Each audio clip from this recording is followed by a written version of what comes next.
Welcome to another edition of Proof Rock's House of Poetry. My name is Alex M. Frankel, and I'm a poet from the quiet poetic hinterlands near El Sereno and Highland Park in the beautiful northeast section of Los Angeles. And today, my guest is Bill Cushing. A little bit about Bill. Raised in New York, Bill Cushing lived in numerous states, the Virgin Islands, and Puerto Rico.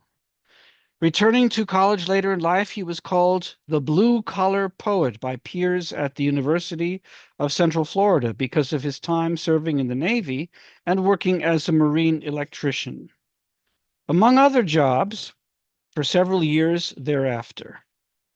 He earned an MFA in writing from Goddard College in Vermont. He now resides in Glendale, California with his wife and their son.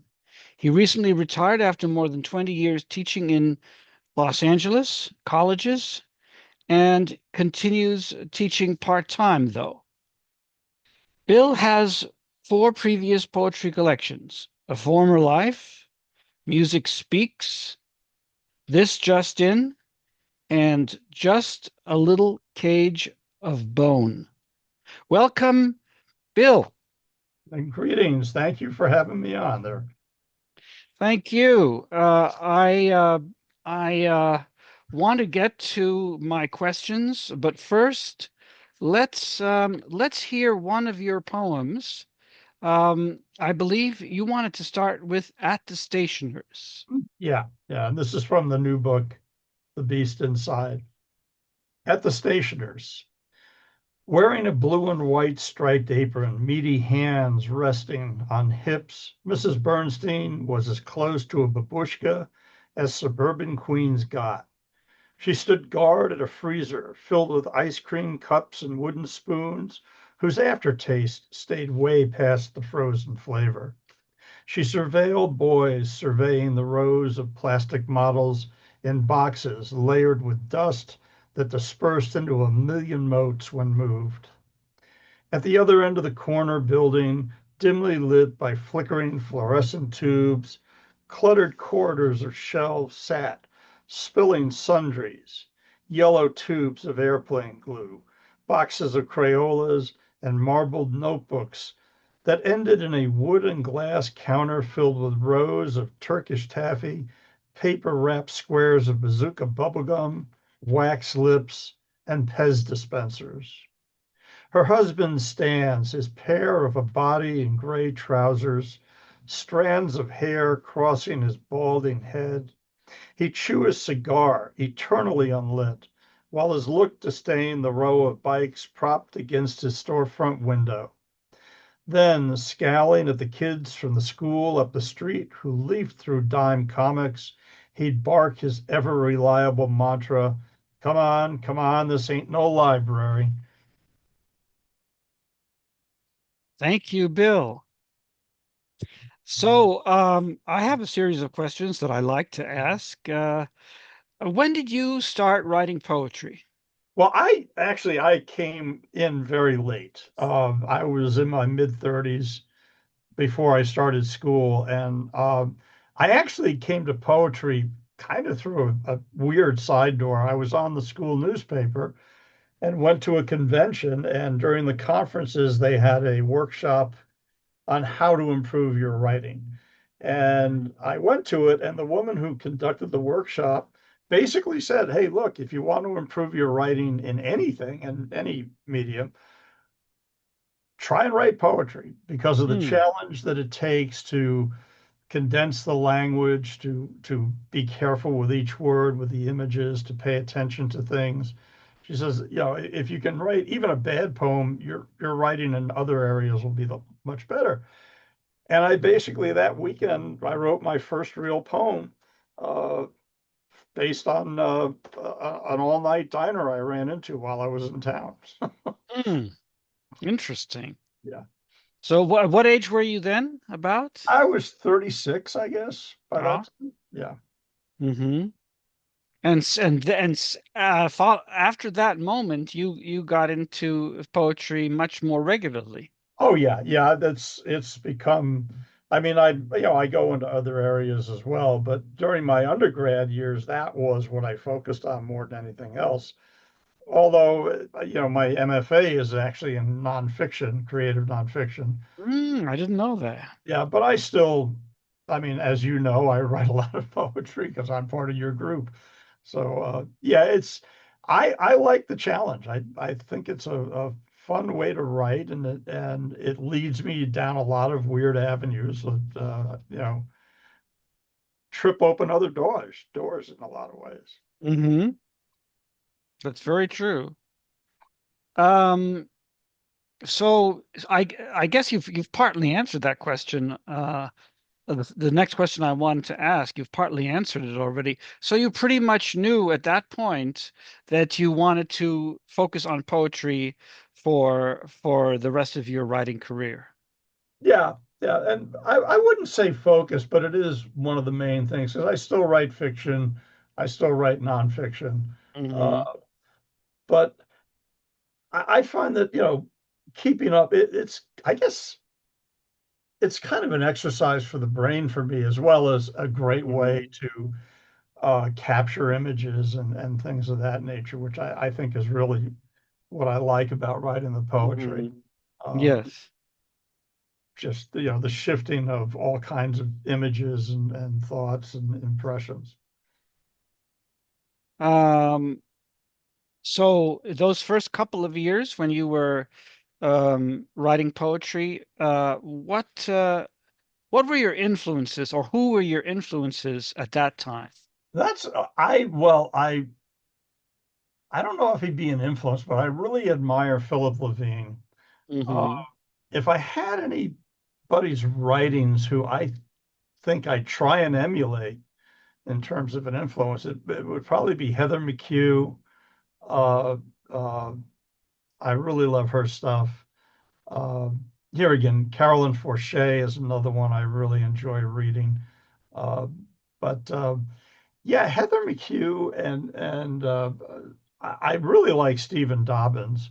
I don't think I write like him, but his kind of cockeyed approach to things I think is really fun. So Hmm. the first poem, actually, it's kind of funny because, and I do consider this guy a poet in a lot of ways, was when I wrote that first poem, I was trying to kind of copy Tom Waits and his Mm. and even today, I listen to him. And I go, yeah, obviously he's accompanying with piano and he's got instruments going, but his text would stand up. It stands up just fine on its own. Yes. Yes. Interesting. Now, and so those were your influences towards the beginning, and then did that change in the last 40 years? I would, yeah, I think so. And one of the things I think is I tend to be influenced by whatever I'm reading at the moment. Yes. And I think Yes. that infuses itself. And I really like what this person did here. Let me see if I can copy it somehow over here, whether it's a fiction piece or nonfiction or a book of poems. Uh, Hmm. you know, uh, that really doesn't matter. Whatever I'm reading at the moment is probably the biggest thing that's gonna like. I really love John Gardner's fiction. Uh, Vonnegut's another one. But here again, I read, Levine or Reynolds Price or people like that, and I admire the way they play with language. I have to admit, one of the people I really admire, and I don't think I come near to writing as well as he does, but is Christian Golson, who's out of, I believe he's in New Mexico now. I knew him in Florida when I first started, and I've just always admired his work. Mm. I have not heard that name before. How do you spell that? Well, it's Christian with an E rather than an A. So, it's, Christian just with an E rather than an A. And Golson is Gholson, or it might be Oh, Sen. I'd have to check. and he's in New Mexico now. Yeah, he's in New Mexico. I knew him in Florida. He's been all over the place, but he's written Hmm. several books of poetry, and I just really admire his stuff. Here again, I'm not like him, but I like reading him. Hmm. Let's see. Do you have a cure for writer's block? Yeah, I think I do actually. And it's just I think it's because I mean, even if it's just poetry, I'm writing on, I'm usually working on several different pieces at one time. Uh, I when I teach writing, I think one of the things I really emphasize to my students is don't try and start with a finished product. So I never worry about it when I'm in the process of writing. So if it isn't going well, I'll just go, okay, I'll put this to the side. I'll go to something else, whether it's a new piece or just revising something else I've been working on. So Hmm. yeah, I think the best way around writer's block is to just be either writing or revising. It doesn't have to be Yes. the piece you're trying to get done right at the second, but anything to keep you going. Uh, Yes. and I usually find if I do that, if I distract myself from the thing that's hanging me up, when I'm about halfway through, I go, okay, now I know what I want to do. And I'll go back and throw that Hmm. into the other piece. So, yeah, my stuff is really patchwork in a lot of ways. Very few of my poems are complete pieces to start with. Hmm. And So, do you sometimes go back and revise poems from a long oh time God, ago? oh yeah, yeah, absolutely. Uh, yeah, I mean, I will try it this way. If it doesn't work or it's not clicking, I'll try it another way. I've had times, and even now where I'll have three different versions of the same poem. I'll just title each file under, here's the title version A, title version B, and then literally I will print them out and just lay them on the table and look at them and see which one works, Mm. read them and that kind Yeah. of thing. So yeah, um, yeah, I think that's here again, it's that idea. Don't try and start with a finished product. It's rarely going to happen. I can only think of really two poems in my life that came out, and not to say they didn't go through alterations, but came out pretty well the first time out. But I don't think anybody can live their life counting on that happening. So when it Yeah, that's happens, it's great when it happens. Although I do like to mention too that those two pieces did involve drinking to whatever degree oh. that was a factor in there. But This is a good time to ask about where do where do writing workshops fit into this? What do you get out of them? Because I find that if I can be really happy with something and then put it away for make 6 months or 3 months, and then but the version I end up uh, keeping in the end, and especially the version I end up publishing is really helped by the workshop process. I yeah, I couldn't imagine going through the production of one poem without the workshop process. Would you like to speak to that? I'm a big believer in workshops. In fact, I'm in yours on the Saturday, and I'm in another one that is largely prose. Uh, but it's the idea of that feedback Hmm. mm, you know, uh, that I think I gotta say I knew a visual artist. She was a painter in Florida, a fairly good friend of mine. I always loved the way she said it. She says, "Look, I know what's right with it. I want to know what's wrong with it." And that's where Mm. workshops come in. It's like, yeah, this isn't working, or this is clunky, or try and find a better metaphor, or whatever. There's all kinds of things you can get out of that. So, yeah, I love them, whether they're live or there's a couple of people that in fact, a lot of the work your workshop is seeing. I also I have some contacts overseas. I will send them the stuff and Hmm. get feedback from them as well. So I not only have the group that I'm in on Saturday, but then I've got other people looking at it as well. And I even it's funny because one of the groups I'm with, like I say, it's primarily prose. And sometimes I'll throw a poem to them and they'll all insist, well, I'm not a poet. I really don't. Yeah, but getting that input from anybody is going to be good. And I think, Hmm. and here again, I mentioned Christian Golson. I think one of the things he always said that I loved was that I don't, I want to write a poem that the cleaning lady can read and go, okay, I get it. And his argument is, Mm. you want to please academics, that's fine, but there's a whole lot more cleaning ladies than there are academics. Yes. If I'm trying to reach the widest possible number of people. Yes. Yes. And I think that's why I embraced that when my classmates at UCF said, "Oh, you're a blue collar poet." I said, "I love that tag. I think that's great. Yes. Um, Yes. I find that an honor, and I hope I live up to it." Um, so do you think there's any in during a workshop, do you think there's any kinds of commentary that should be off limits? The other day somebody said to me, not in ours, but in another one, you've been doing the same kind of poems for as long as I've known you. You're too much in a comfort zone. You should get out and write different kinds of poems. But they did not specify what kind of poems they wanted me to be writing. Do you think that kind of criticism is valid? I would say it can be, although, yeah, I think you're right to say, well, can you give me some specifics or at least point me in the right direction? I think one of the beauties of workshops is that it's up to me. Hmm. Uh, Person says, I think you should do this, I will probably nod and smile. But then if I say, you know what, I don't agree, well, I don't have to agree. Uh, Hmm.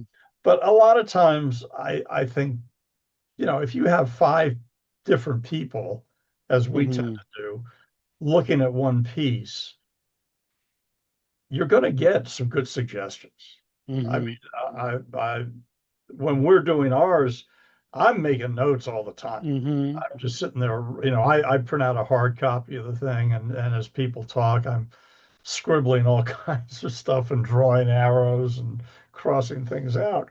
Then I'll go back and maybe 4 or 5 days later, I'll look at it. Hmm. And in fact, it's kind of funny because one of the things I'm tempted to do is with your particular group is maybe throw in the revised version and see how it works then. Yes. Yes. But, uh, So but do you ever get hurt by comments? not really, no. No. You know, um, I gotta say, I think one of the best experiences for me was attending Goddard because that was such an unusual setup. Uh, One of the first things I really noticed was that my first semester there, I must have thought a dozen times, I'm a fraud, man. I shouldn't be here. I'm listening to these other Mm. people's writings and I'm going, man, they're going to find me out any day now and tell me to leave. Hmm. But, Hmm. and I think that's why I appreciated that so much was that as an undergrad, I remember I would go to, I would be in workshops and the classes as a workshop, and people would occasionally criticize something. And a lot of times I'm thinking, yeah, but I've seen your stuff.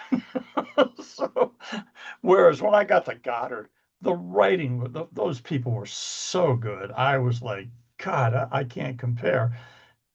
Although I think every student probably went through that phase when they got up there because it was so well run. Uh, Hmm. I think one of my, talking about workshops, I think one of my favorite incidents, and this was when I was in community college. I took a poetry workshop, and the woman ran the class pretty much the same way you do. Is Hmm. the writer doesn't speak until the end. You let everybody go through and make their comments. And I wrote a poem. It's in one of my earlier books. It's about Kareem Abdul-Jabbar, the basketball player. And I ended the poem talking about his skyhook, which was his signature shot. And I said at the end of the poem is that it was a motion so beautiful that it competed with, and I compared it to moon lunar landings and Mm. something else. And then I said, maybe even resurrections. Ah. Now, a lot of people in the class bristled at that. They were like, I don't know if you should go there, resurrections, comparing a sport to the Christ rising from the ground. And I sat there quietly listening to that. And then but as it happened, it ended up in this one guy who was in the class. And he just said to everybody, says, how many people here have watched Kareem Abdul-Jabbar? And nobody had. He says, watch him sometime. He's right on with that. Mm, And I said, great, that justified it because the one guy who knew what I was writing about said, yeah, you've captured how good this guy was at his game. hmm. Uh, Yes. That's so very, very interesting. I yeah, like that. but and here again, going back to a photographer I knew, I did like what she said too. She said once that, what was it? The artist has a dual job. You got to be sensitive enough to get attuned to things that are going on around you to record, but you got to be tough enough to take the criticism when you do put it out in the public. And if you Hmm. can't handle that, don't bother. Uh, Yeah, yeah, yeah, yeah. Huh. Well, I think it's time for you to read another poem. I oh, think we okay. Well, we said a new metropolis. yeah, and this is one of my sci-fi poems, I guess. A new metropolis. How do I pack for the upcoming end times? The burger joint sign instructs, skip the straw, it's the law. Tantalizing entreaties to lead the citizenry into accepting oppression. Beware the spores that invade and induce you to take the pledge. I abhor AI because I fear learning something about myself I don't want to know. Then I dread the feedback loop of high-speed processors and video screens with superfragilistic XBL high def, swallowing people into the bowels of science as if that can cure all ills. Before Skynet injected intelligence into the machines, Fritz Lang gave us the catacombs, where proles lived under the thumbs of those above and used games to dazzle, distract, and hypnotize. The batteries are low and need to be replaced. World leaders gather to concur citizens should demur from eating too much meat, adding, for the good of the planet, as they carve into piles of prime rib. Forget the peace dividend. The fruits of war come from contracts. Where is the blood I can paint on the lintel when the lunatic we put at the head of the table puts it all into focus, screaming, you ain't seen nothing yet? Thank you. Yeah. Um, I wanted to ask, uh, you have in your bio that I read earlier and in your comments, you've talked about taking pride in the label that you've gotten, a blue collar poet. Can you say Yeah. more about that? I think go in another direction. I like to tell when I open my classes, I tell them, yes, I'm in academia, but I don't consider myself an academic. Uh, you know, time in the Navy, working on ships afterwards. Yeah, yeah, I think you get a different view of life. And here again, not that people haven't done that kind of work before they have, but I think I guess because I'm such a big believer in the tabula rasa, John Locke's thing about we're the sum total of all our memories. Uh, that has, I spent 15, 18 years of my life mostly doing that work. I mean, I did other things as well. I drove cabs, I tended bar, that kind of stuff. But for the most part, I was working on oil tankers or fishing boats or whatever. And Hmm. it doesn't matter how many degrees I get, I can't leave that experience behind. In fact, that was probably my most formative years when you get right down to it, starting at 18, enlisting in the service.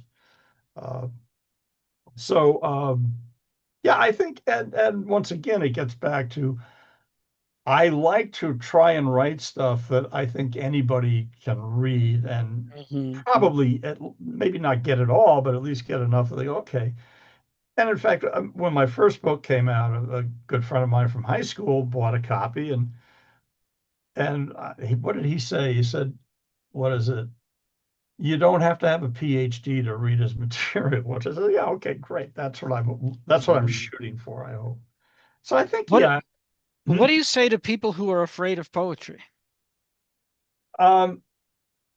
I put that, I would say I put that on teachers more than them. Mm, I think a lot, I try and I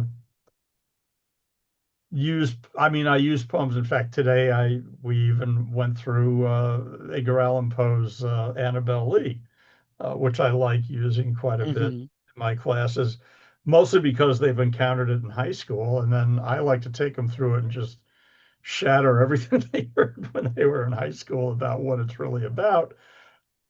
And I use that more as an example of, oh, look at things, and dig into them.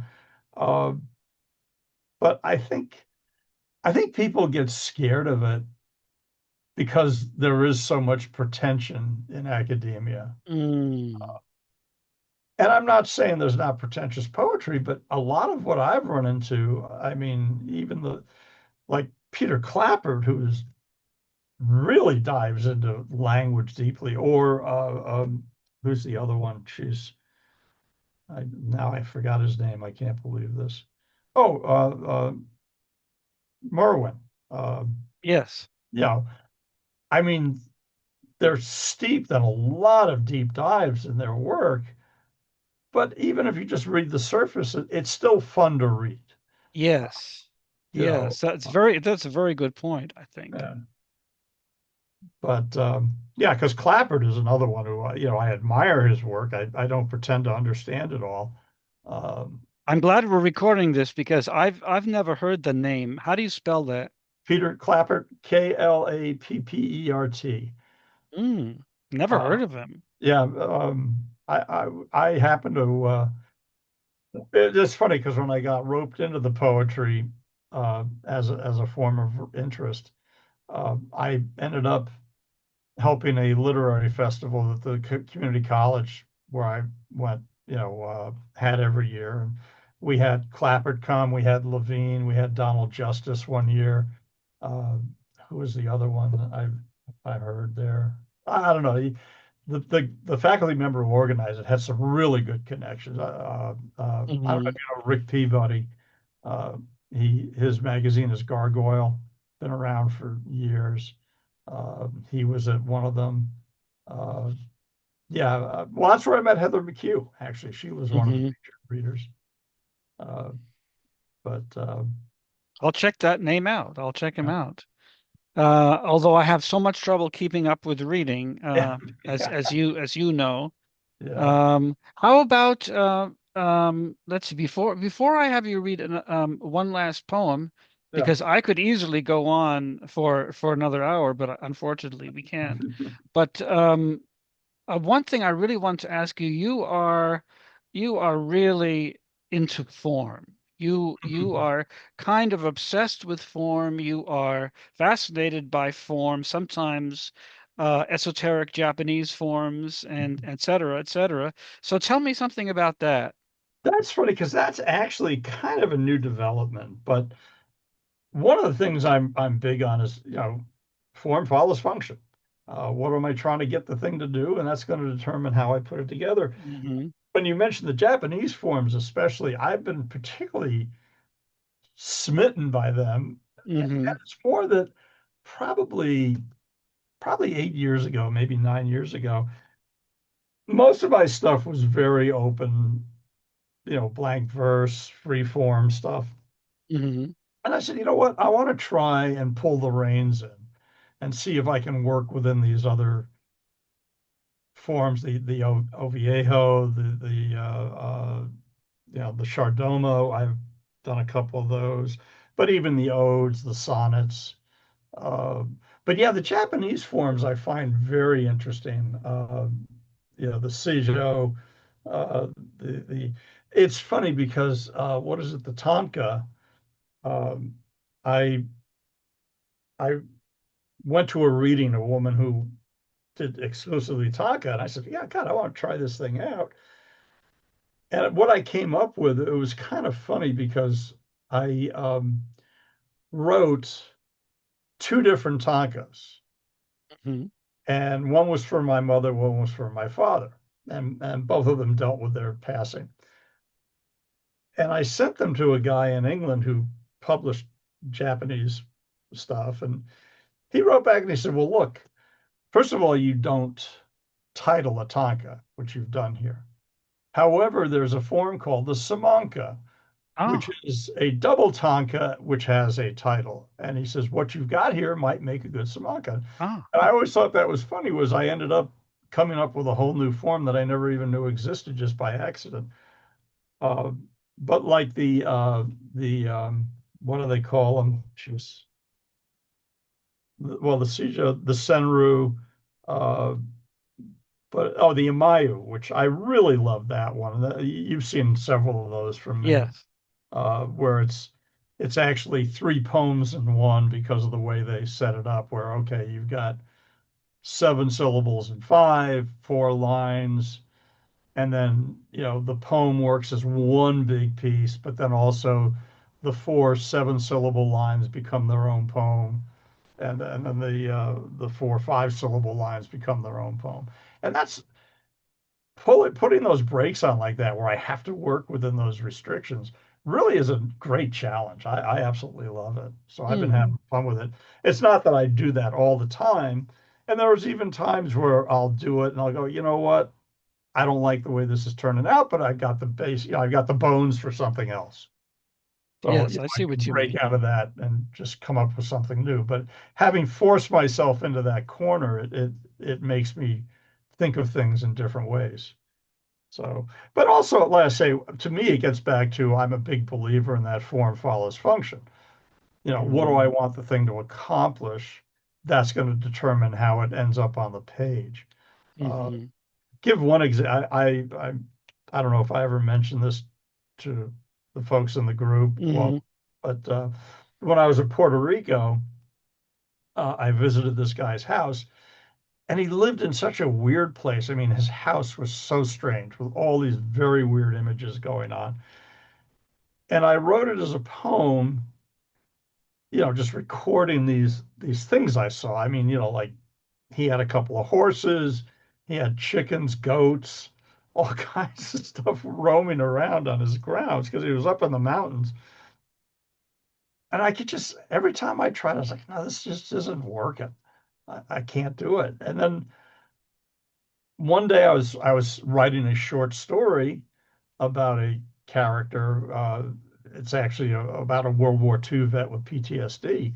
And I thought, you know what? Bobby's place would be a perfect setting for this character. Oh, So I took the poem and simply turned it into prose and used it as a setup for, here's where this guy lived and what yes. what his place looked like. So, a lot of times I'll start with one and I'll go, well, wait, this works. And even like my memoir about my late wife has produced several poems where I take Yes. passages from the my own journals and say, yeah, this works pretty well as a poem. So, Interesting. Yeah. Now we're going to have you read oh, after Ove. okay, yeah. And this one I would like to talk a little bit Yes, about please. before I read it because it's based on the movie.